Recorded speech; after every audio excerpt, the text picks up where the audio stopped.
স্বাধীন হয়েছে বাংলাদেশ, যেভাবে ছাত্রলীগকে নিষিদ্ধ করা হয়েছে কোর্ট থেকে রায়, এবং যেভাবে করছে সেভাবে এই সাদিয়ানীদের এই আমাদের দুইটা দাবি। একটা দাবি হচ্ছে তাদের দৃষ্টান্তমূলক শাস্তি আওতায় এনে ফাঁসির মঞ্চে দিতে হবে, ফাঁসি দিতে হবে। দ্বিতীয় হলো তাদের নিষিদ্ধ করতে হবে।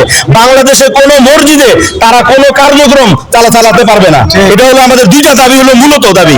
এই দুইটা দাবি যদি আমাদের মেনে নেয়, ইনশাআল্লাহ এই সাদিয়ানী ফিতনা থেকে এই বাংলাদেশ তথা সারা পৃথিবী এই ফিতনা থেকে মুক্তি পাবে ইনশাআল্লাহ। সন্ত্রাস দমনের স্বরাষ্ট্র মন্ত্রণালয় অর্ডারকে ভ্যালিড করছে, তাদের অর্ডার ভায়োলেশন করার কারণে যে শাস্তি হয় সেই শাস্তিটা আমরা তাদের কাছে দাবি করতেছি ইনশাআল্লাহ। ছাত্রীরা যে আহত নিহত হলো ওনাদের পক্ষ থেকে কি শাস্তি চায়? আর যারা আহত হয়েছে নিহত হয়েছে অতর্কিত যাদের আক্রমণ করছে, এটার যে দৃষ্টান্তমূলক শাস্তি হওয়ার কথা সেই শাস্তি ইনশাআল্লাহ আমরা দাবি করি সুষ্ঠু তদন্তের মাধ্যমে। আমাদের দাবি হচ্ছে এখন সবচেয়ে যেটা বড় দুইটা জিনিস, যেটা হলো একটা হলো ওরা যেভাবে রাতের আধারে আতর্কিত আমাদের হামলা করছে সাথীদের উপরে, এক নম্বর হলো ওদের গ্রেপ্তার করে ওদের আইনের আওতায় দৃষ্টান্তমূলক শাস্তি, এবং শাস্তি বলতে কি ফাঁসি চাই। 1 ডিসেম্বর যেটা 2018 সালে করছে তার থেকে ভয়ানক ভাবে করছে। আমাদের আহত সাথীদের কাছ থেকে আমরা যে সকাল থেকে এই পর্যন্ত আপডেটগুলো এই পর্যন্ত শুনছি, এবং যারা এখন কাকরাইলে আহত অবস্থায় আছে তারা নিজে প্রত্যক্ষদর্শী কয়েকটা নিউজ দিচ্ছে, বক্তৃতা দিচ্ছে যে গলা তার সামনে গলা কাটছে, মাথা আলাদা করে ফেলছে, বুক ফাড়ছে, এবং একজন ছুরি দিয়ে 10 জন 12 জন একটা মানুষকে তারা ওই করছে। নামাজে দাঁড়াইছে, ঘুমন্ত অবস্থা তো হয়েছি। বাকি সবচেয়ে বড় আমার কাছে খারাপ লাগছে যে নামাজ মতো সে কি মুসলমান না কাফের, নামাজ পড়তেছে দুইটা সাথী সিলেটের নামাজ পড়তেছে, নামাজ যত অবস্থায় তাকে পিঠে দিতে নামাজ পড় পিঠে গেছে। তাহলে তাদের আমাদের এখন দুইটা দাবি। এক হচ্ছে তাদের দৃষ্টান্তমূলক শাস্তি দিতেই হবে ফাঁসির পর্যন্ত, যত তাদের মুয়াজ্জিন নূর এই ধরনের যত তারা শেল্টার দিতেছে, ওসামা তার বাবা ওয়াসিমুল ইসলাম এবং যারা আছে তাদের অবশ্যই দৃষ্টান্তমূলক শাস্তি এবং ফাঁসি দিতে হবে। আর দ্বিতীয়টা হলো আমাদের এই ইস্তেমার ময়দান পবিত্র ভূমি থেকে খালি করতে হবে তাদের হাত থেকে। গত রাত্রে তারা সাজিদ এবং হাসরাত এদেরকে নিয়ে মিটিং করছে, মিটিং করে খন্ড খন্ড তারা ভিডিও ছাড়ছে। কিন্তু ঠিক আছে, তাদের সাথে যদি এরকম কোনো একটা যদি আপোষ মীমাংসা হয় আমাদের আপত্তি ছিল না, কিন্তু এর ভিতরে হামলা কেন? বন্ধ অবস্থায় সাড়ে তিনটা থেকে এই যে সমন্বয়কের এদেরকে নিয়ে যে তারা যে একটা তাদের পক্ষে যে একটা জনমত গড়ি উঠানোর চেষ্টা করতেছে, এটা তো একটা ধোঁকা, জাতিকে ধোঁকা, সমন্বয়কদেরকে ধোঁকা, প্রশাসনকে ধোঁকা। আমাদের দেশের প্রশাসন কি দেখে যে আমাদের বড়রা কার পক্ষে আছে বা কোন তার মনোভাব সমন্বয়করা আমাদের দেশে একটা অবস্থান করতেছে। অতএব প্রশাসন যখন দেখবে তখন প্রশাসন দুর্বল হয়ে যাবে, তারা ওখানে হক জিনিসটাকেও এস্টাবলিশ করবে না। ওরা তখন দেখবে যে না হক যেটা সেটার দিকে তারা থাকবে। অতএব কারণে আমরা এটা সুষ্ঠু তদন্ত চাই। আমরা মিডিয়ারা আছে তাদেরকে পছন্দ করে একটা কথা যে আপনারা বলেন দুই পক্ষের সংঘর্ষ হয়েছে, এটা দুই পক্ষ ঘুমাইয়া ছিল, আমাদের সাথীরা ঘুমাইয়া ছিল, তাহলে দুই পক্ষের সংঘর্ষ আপনারা এই কথাটা ঠিক করতেছেন না। যারা মিডিয়ারা আছেন কথাটা সঠিকভাবে বলেন। সংঘর্ষ করছে, একটা মারছে, দুই পক্ষ যদি দুই পক্ষের আহত হবে, মারা গেছে তো আমাদের পক্ষে, আহত হয়েছে তো আমাদের পক্ষে, দুই পক্ষের কেন আহত হবে না? দুই পক্ষের কেন মারা গেল না? এটার আমরা সঠিকভাবে আপনারা প্রচার করেন, আপনাদেরকে সবাই পছন্দ করবে।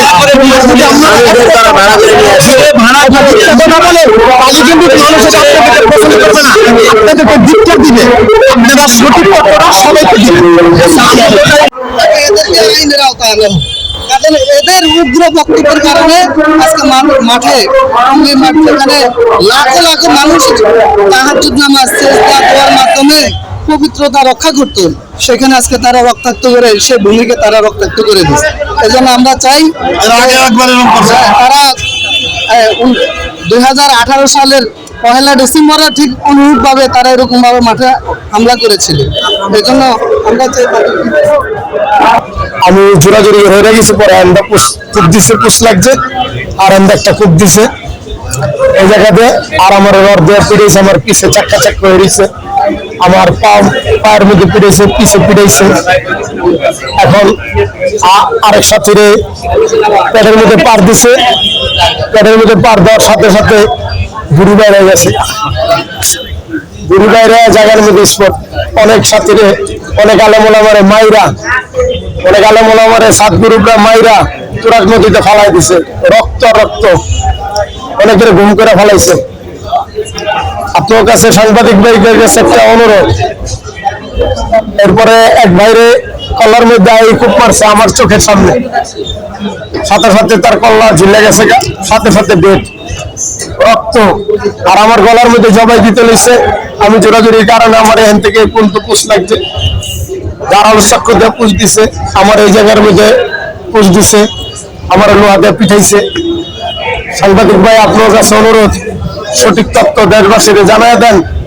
সাত গ্রুপ সন্ত্রাসী গ্রুপ, তারা ওয়াসিফুল ইসলাম গং, বাংলাদেশের ওয়াসিফুল ইসলাম গং আগে সে সন্ত্রাস আসিল, সে সন্ত্রাস আসিল, সে তাবলিগায় এখন সন্ত্রাসী করতেছে। আপনার কি চান? আমরা চাই বাংলাদেশে সাত গ্রুপ নিষিদ্ধ করা হোক, সাত গ্রুপ নিষিদ্ধ করা হোক। আব্দুল্লাহ মনসুর, জিয়া বিন কাসেম, মুয়াজ বিন কাসেম, মুয়াজ বিন নূর, উসামা, এই গংরা আলেম শেষ করতে চাইতেছে। কারণ ইসলাম চলবে কোরআন দিয়া, আর কোরআন সবচেয়ে ভালো বোঝে আলেমরা, আলেম ওলামারা বোঝে। এখন এই আলেম শেষ করার, আলেম শেষ করালেন ইসলাম শেষ, এই জন্য সাত গ্রুপ। এই জন্য আপনার কাছে ভাই, আপনার কাছে অনুরোধ, সাংবাদিক ভাইরা আপনাদের দোয়া করুন আল্লাহর কাছে, এই সাত গ্রুপ নিষিদ্ধ করেন। এরা সত্য কথা বললেন লাইভে, সত্য কথা বললেন মিডিয়াতে। সাত গ্রুপ যেন বাংলাদেশের জনগণ যেন সাত গ্রুপের থেকে দূরে থাকে। তারা আলেম শেষ করে রাখতে চায়। আমার জান গেল, আমি আলেম ছাড়তে রাজি না, আলেম ছাড়তে রাজি। ওই ঝিনাইদহ জেলার যে আমির, ওনার নাম জানেন? নাম আমার জানা নাই, কিন্তু অনেক লাশ, অনেক ছিল। আমি একটা হাফেজের লাশ নিয়ে আসতেছিলাম, ওইখান থেকে লাশ নিয়ে আসলাম, একটু আসছি, তখন আমাকে সব থেকে লাস্ট মাসে মাঝামাঝি আমি ওখান থেকে পড়ে গেছি। পড়ে যাওয়ার পর আমি আর ওই লাশটা নিয়ে আসতে পারিনি। আমি বলবো যে ওরা অনেক লাশ, ভাই আমরা যখন ওরা প্রথমে হামলা করছে ওই প্রিন্সিপাল ওখান থেকে, ব্রিজের ওখান থেকে, ওখানে আমরা অনেক কিছু ছাত্ররা ছিলাম, তো ওরা ছাত্র থেকে বেশি হয়েছে এবং চাপাতির আন্দাজ কমাইছে। আমাদের সাথী ভাইদের হাত কেটে গেছে, হাত কেটে পড়ে গেছে। এবং ওখানে আইন শৃঙ্খলা, ওখানে আইন শৃঙ্খলা অধিকারী বাহিনী, আমি ইসলামকে বিশ্বাস করি, আইন শৃঙ্খলা অধিকারী বাহিনী সম্পূর্ণ ওদের পক্ষে ছিল।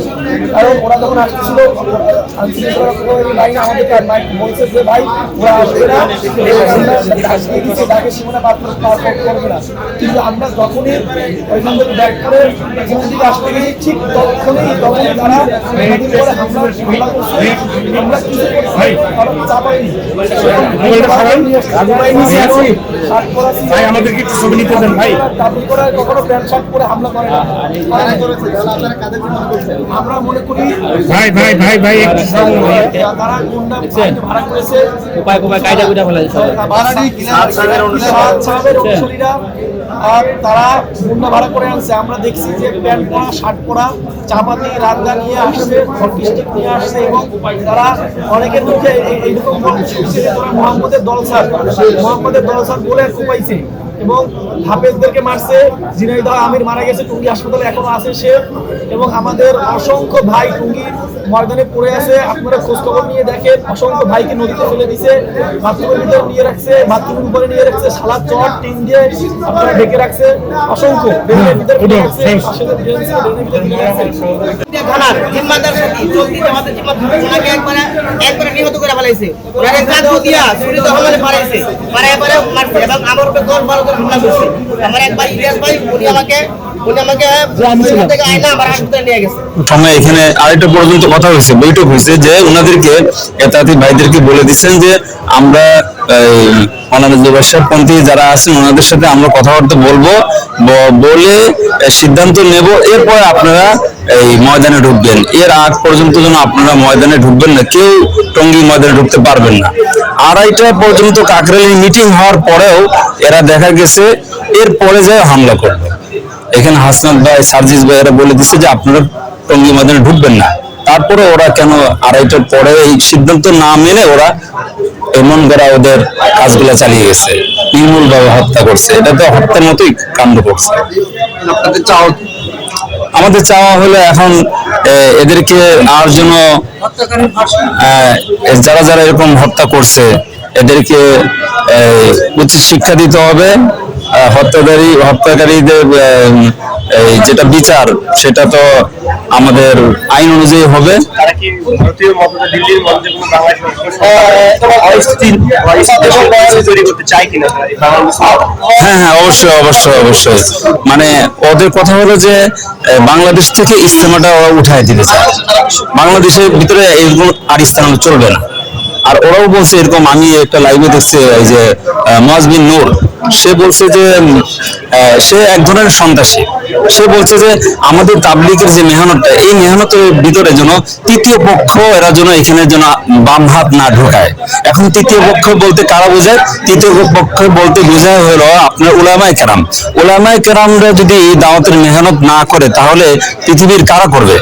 কারণ আল্লাহ রাব্বুল আলামিন কোরআনে পাকে ভিতরে বলছেন ইয়া আইয়ুহার রাসূল বাল্লিগ মা উনজিলা ইলাইকা মির রাব্বিক। এই আয়াতের দ্বারা বোঝা যাচ্ছে যে আসল দাওয়াতের মেহনতের মারকাজ, কারখানা হলো কোথায়? মাদ্রাসা। মাদ্রাসার থেকে হলো দাওয়াতের মেহনত বের হয়েছে, দাওয়াতের কাজ শিখে এখান থেকে বের হয়েছে। আসল মারকাজটাই যদি ওরা বাম হাত ঢুকাই দিই আমরা, তাহলে তো এটা ভুল কথা। এই জন্য আমরা যতদিন আমরা দাওয়াতের মেহনত করব, দিন প্রচার করব, প্রসার করব, উলামায়ে কেরামের তত্ত্বাবধানেই আমরা এই কাজগুলো চালিয়ে যাব। এখানে আরেকটা কথা, কিছুদিন আগে আমাদের জুনায়েদ আল হাবিবি সাহেব, মামুন হক সাহেব, ওনারা বড় যে সমস্ত বক্তব্য দিয়ে গেছেন এই ময়দানে, যে এটা তো আসলে ওনারা বলছে যে দরকার হলে আমরা রক্ত দেব, তুরাগ নদী আমরা রক্ত ভাসিয়ে দেবো। মানে কি, ওদের তো আমরা রক্ত নেবো না, এটার কথা মানে এটা না যে ওদেরকে আমরা খুন করব, ওদেরকে আমরা এই হত্যা করবো। এই কথার দ্বারা এটা বোঝা যাচ্ছে না, বোঝায় না। এই কথার দ্বারা এটাই প্রতীয়মান হয় যে আমরা দরকার হয় ওরা আমাদেরকে মারবে, আমরা আমাদের রক্ত আমরা দিয়ে দেব, ঠিক না? এই ব্যাখ্যাটা ওরা উল্টা বুঝেছে যে ওদেরকে নাকি আমরা খুন করব, আমরা সন্ত্রাসী, আমরা মৌলবাদী, বিভিন্ন কথা দিয়ে আমাদেরকে হেস্তনেস্ত করতেছে। না, তা তো দেবো না আমরা। মানে ইসলামের জন্য আমরা যা ভূমিকা আইন অনুযায়ী, এটা তো ইসলামিক আইন অনুযায়ী, ইসলাম যেভাবে বলছে, ইসলাম শব্দটাই হলো শান্তি। হ্যাঁ, শান্তিপূর্ণ ভাবে আমরা দিন প্রচার করব। এখানে তো আসলে মারামারি বিষয়টা আসে না, মারামারি এখানে কোনোভাবেই এই বিষয়গুলো আসে না। তো এত গভীর রাতে, যে রাত্রে এই সমস্ত গভীর রাত্রে এই রজনীর ভিতরে মানুষরা সবাই মুসল্লি কেরামরা যারাই ময়দানে ছিলেন সবাই অজু করে আল্লাহর দিকে মোতাওয়াজ্জি হচ্ছেন, আল্লাহকে ডাকবে, আল্লাহকে পাবে। আল্লাহর প্রেমী বান্দারা উঠে উঠে অজু করে তারা প্রস্তুতি নিচ্ছেন সালাতের জন্য, সালাত কায়েম করতেছেন, তাহাজ্জুদ দিদার করতেছেন। একদল এইভাবেই কাজগুলো চালিয়ে যাচ্ছে যেন এই কাজটা যেন সুন্দরভাবে কবুল হয়।